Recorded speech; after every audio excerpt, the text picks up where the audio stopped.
Four Nights of the Apocalypse chapter 154 is out, and this is probably the biggest chapter in Four Nights of the Apocalypse thus far, and that's saying something considering that Percival was brought back 3 chapters ago. Nazians was confirmed by King Diane's kid, and how it has access to Chastity Fold. We got to see Bond show up. This time skip this past year has been just exponentially pure greatness. Yet this chapter was honestly not only really cool and foreboding, setting us up for actual real conflicts, but also gives us the true threat that the 4 Perils will actually be for, and even gives us a hint, a strong hint as to how Arthur became the way he was. And that is a huge mystery that we've been wanting to see since the very start of this series. So that is a huge deal. But before I jump into this chapter, don't forget to like and subscribe and hit the notification bell for updates on future videos. It really helps and it shows you guys enjoy the content I make here on the channel and shows you want to see more. Now with that out of the way, let's get right into this chapter. Chapter 154 of Four Nights of the Apocalypse, titled The Parting.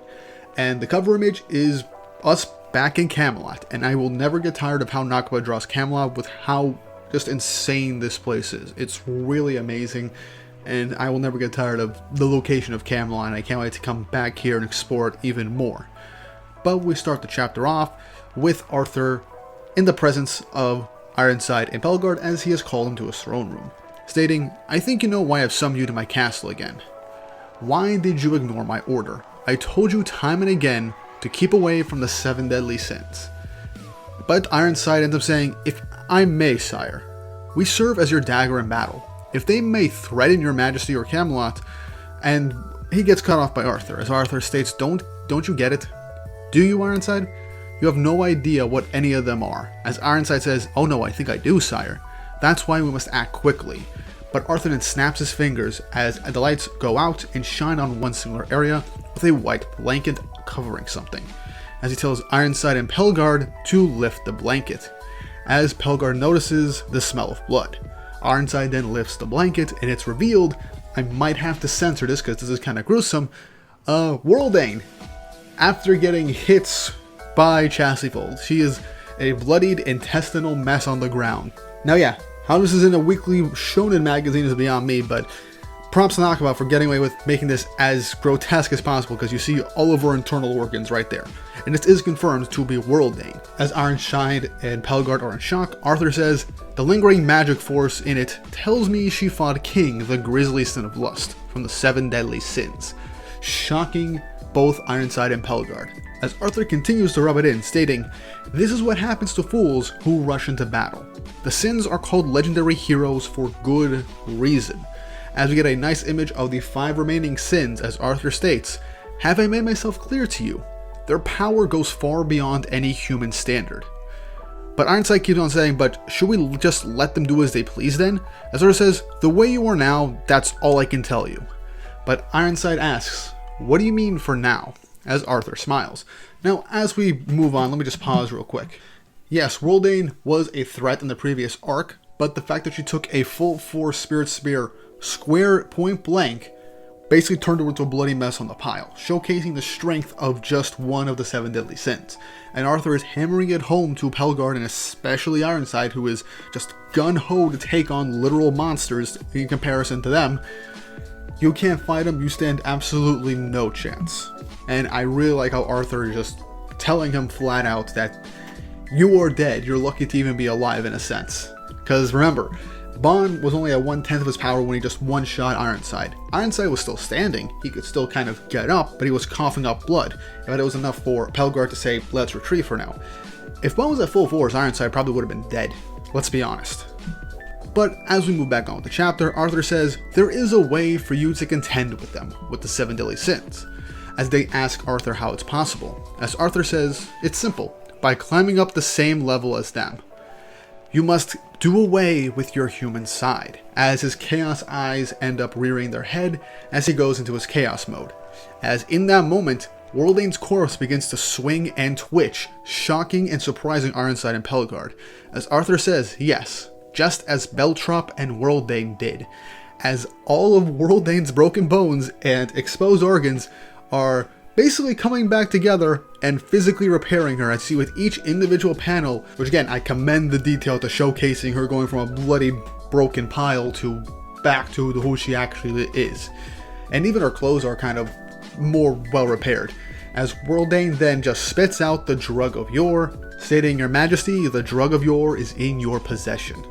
And I'm gonna say this is probably what Worldane meant as her last resort before she drank the drug of yore in the Fairy Realm arc. Seemingly, she reversed time on herself, or did some complete and wholly big regeneration thing. I'm going with reverse time, as she's basically good as new. No damage, nothing. And it was very quick. Arthur states, "Well done. The White Witch strikes again. How did your fight with King go?" As Worldane excitedly ends up just stating, "Well, he was incredibly strong, yes. As I knew he would be. But yes, there was one unexpected event." As she mentions and turns to Ironside, stating, "Percival, the Four Knights of the Apocalypse has been revived," shocking Ironside. As he's like, wait, he's alive? How is that even possible? As he thinks about Mortlegend saying, "So what did he die for then?" With Pelgard not being super surprised and trying to keep a stern face, stating, "It's just as An said. Truly, truly he is alive. Percival is with us." As we all know, Pelgard has had type of a strong mentor or parental bond with Percival since their first introduction, and just didn't want to see anything happen to the kid. But Arthur calls out Pelgard and says, "But you too, my dear Pelgard. You are being quite a bother." Pelgard asks, "What do you mean, your Majesty?" As Arthur just says, "Enough with the act, please. I've long known that your loyalty to me is gone. Despite that, I valued your skill and for your human nature, but I cannot offer as much praise for this betrayal." Pelgard tries to laugh this off as if it was some bad joke and tried to avoid the situation, stating, "Me? Betrayal? Oh, come on, sire." As Worldane just confronts and walks past Pelgard, stating, "Don't make it worse, Pelgard. We've already verified that you let Percival's group go on purpose. We didn't find a trace of their bodies at the site, so we traced the memories in the area, and you teamed up with Gother of all people for your act." As remember, in literally the last arc, Worldane has the magical power to cast a spell that allows her to essentially replay events in a given area because the memories are stuck in the ground of that area. So it was fairly easy to tell that Pelgard had betrayed Arthur. As Arthur is just staring down with his hand over his face, staring down at Pelgard, not seemingly too surprised. As Ironside is asking if it's true towards Pelgard, as we see that Pelgard is trying to grab a hold of his weapon, ready for a potential fight. But Arthur says, "You don't need to give me that look. I am not here to dredge up past events. Instead, how about I give the two of you a choice? For it's this business that matters most," as he projects an image of Pelgard and Ironside's family and loved ones from behind them, as Pelgard cries out for his wife Fiona, and obviously Ironside for his son Deordra. As Arthur says, "Why did you serve me as part of the Four Perils? To protect your loved ones, as well as to protect Camelot, the land they call home, no? But if the 7 deadly sins continue to exist, and now the Four Knights of the Apocalypse are back as well, this place is bound to crumble apart in time." As Arthur, back in chaos mode, gets very serious, staring down sternly at the two of them. As he goes on to say, "Will you fight as a human and lose both the world and those you love? Or will you abandon humanhood, become victors, and save both of those things?" As Arthur descends from his flowery throne, coming down in thin air, walking towards Ironside and Pelgard, showcasing their loved ones once more. As once he gets behind them, he says, "Only you can make that decision. I will not chide you for either choice." As he says, "But you must take one of two paths." As behind them, he creates a giant chaos monstrosity right behind Ironside and Pelgard. Pelgard states, "This is despicable, my liege," as Arthur laughs, stating, "Loyalty isn't important. Your usefulness to me is, am I wrong?" As Pelgard just states without looking at Arthur, "I agree." Arthur smiles, as Ironside says, "I can protect my son with this, right?" As Arthur says, "Yes, I promise you." As Ironside says, "I consent as well." As Arthur says, "Excellent to hear," as the next panel showcasing this chaos monstrosity entering Pelgard and Ironside as they both scream in utter agony. As this is happening and how this chaos monstrosity is changing up Pelgard and Ironside in a very gruesome way, Worldane says, "We should have done this sooner." As Arthur says, "The contract required their nod first," as in their approval and their consent. They have much more pride than you do, as Worldane just says in a joking manner, how awful. But Arthur, very stern, says, but worst of all, I fear I hesitated to pull them into this. The insipid human side of me, I suppose. As the next page, Ironside and Pelgard revert back to their base selves after this chaos infusion, as Worldane asks, how was your first time, my lad? And Arthur states, now rejoice, for you have both become true members of the Four Perils. I'm sure Diordra is so proud of you. As Ironside is like, Diordra? And Pelgard asks Arthur something, as he's staring up at the image of his wife Fiona, and asks, who is this woman? Ending the chapter. A lot just happened in these last couple of pages. So, let me go over what this means. That chaos creature that Arthur created and basically infused into Ironside and Pelgard, essentially was him giving them the power of chaos. 100% that's what it was. And it's confirmed that he did this to Worldane and Beltrop, the other two members of the Four Perils. But Ironside and Pelgard did not go through this process to essentially abandon their humanity, and based off this, their memories of their loved ones. And for Pelgard, that also means any memory of Percival as well, so any human connection in their humanity is gone in exchange for the power of chaos. And this is something I kind of like. While yes, this is a really quick instant power-up for the two of them, this is actually really good because it comes at a price, at a consequence. What essentially makes them, a core part of who they are and their core reason for fighting and why they came to Camelot and serve Arthur in the first place. So I do think this is a really cool way of showcasing how they got stronger, but at a pretty hefty price. And it also confirms why Worldane and Beltrop were built up as pretty powerful opponents in their own rights, because they also had this chaos infusion. And also explains how Worldane was able to reconfigure herself with no issue whatsoever after basically being practically killed by a one-shot from Chastity Fallen King.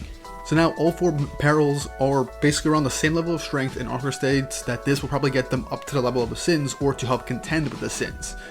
Obviously not including Arthur himself, who was way above them most likely. But what I like about this page, towards the end, we learn that this is probably how Arthur became the way he was.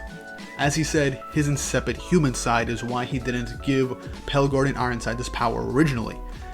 Meaning that while Arthur is the King of Chaos, he's still partially human. And what this means is that Arthur, in an attempt to probably stick to his convictions and his ideals, to actually go through with fighting his former friends and doing what he's doing to Britannia and others, he had to give up his humanity to chaos in order to become as strong as he was, and to not go back on his convictions. Meaning we kind of have an answer as to how Arthur became the way he is. For power and to not turn back, he gave up his humanity in order to make Camelot his top priority. That is incredible. It showcases the lengths Arthur was willing to go to, and he acknowledged that his humanity was his weakness because he didn't want to fight his friends, but for his kingdom and for his people, he had to do it. And I love that. Now, this isn't 100% confirmation is that the only reason Arthur became the way he is, but this is a very strong indicator that this is a reason why he's the way he is. This also proves that what Percival killed in the previous arc was Worldane's human side, the other side was chaos, which showcases how Percival wasn't able to defeat her and why she still had power left and why she was still alive after that basic death touch. So that is incredible, and I cannot wait to see what boost in power Ironside and Pelgard are at right now, and I cannot wait to see what Beltrop is truly capable of as well, because there's a lot to really consider with this. But yeah, this is a really big chapter. Diordra basically lost his father, Percival lost his father figure out that isn't Zeldris, who is, let's be honest, adoptive actual father, and with the loss of their humanity, they most likely will be a lot more cruel, which means Pelgard won't be himself. And that hurts me to no end because he is still one of my favorite characters in this series, but this was necessary to keep him as a threat and an enemy for the time being. But man, that is a big chapter, and that was a lot of stuff to go through, and the idea that we basically got confirmation on how Arthur became the way he was, just insane. But that's it for me today. What did you guys think of this chapter? How do you feel about the Chaos Infusion and the price that Ironside and Pelgard had to pay? How do you feel about the idea that Worldane is still alive based on the fact that she has chaos powers? How do you feel about the revelation that this is probably how Arthur became the way he was? And what do you think is going to happen next? Leave your thoughts and opinions in the comment section down below. And if you haven't already, like and subscribe and hit the notification bell for updates on future videos. It really helps, and it shows you guys enjoy the content I make here on the channel and shows you want to see more. Man, things just keep getting more and more intense. Nakaba was not joking, and I can't wait to see what happens in the next coming chapters.